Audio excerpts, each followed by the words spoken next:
नमस्कार। हम पुरंजय कुमार गुप्ता चमन देहाती और पाचन के समक्ष एक और भोजपुरी कविता लेके उपस्थित बानी। आशा नहीं बल्कि पूरा विश्वास बा और पाचन हमरा के सपोर्ट करब जा और हमरा गलती के इग्नोर करब जा। तो ली सुनी सबे एगो कविता के बोलबा, जाने कहवा चल गई हमरे बचपन के गाँव। जाने कहवा चल गई हमरे बचपन के गाँव, अमवा के बगिया में चहकत चिरैन के जमात, निमिया के खोखल में सुगवन के चहचहाट। जाने कहवा चल गई हमरे बचपन के गाँव। जाने कहवा चल गई हमरे बचपन के गाँव, अमवा के बगिया में चहकत चिरैन के जमात, निबिया के खोखल में सुगवन के चहचहाट।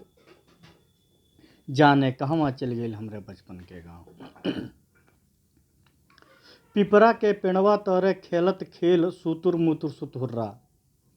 पिपरा के पेड़वा तोरे खेलल खेल सुतुर मुतुर सुतहुर्रा, चिक्का बड्डी और कबड्डी के ऊ खेल महान।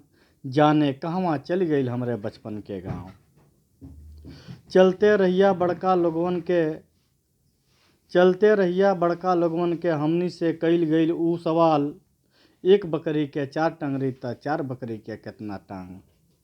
जाने कहवा चल गई हमरे बचपन के गाँव। इंदिरा के लगे कंचा गुल्ली डंडा छुपन छुपाई पर सुमंत चाचा के फटकार। इंदिरा के लगे गोली गुल्ली डंडा छुपन छुपाई पर सुमंत चाचा के फटकार। अब पकड़ा गईले पर कान मुड़ाई औरी आगे से न खेलले के करार। जाने कहवा चल गई हमरे बचपन के गाँव। जाने कहवा चल गई हमरे बचपन के गाँव। नमस्कार, धन्यवाद। सपोर्ट करी सब। हम आकांक्षी बनी रोटी पाचन के सपोर्ट के। धन्यवाद।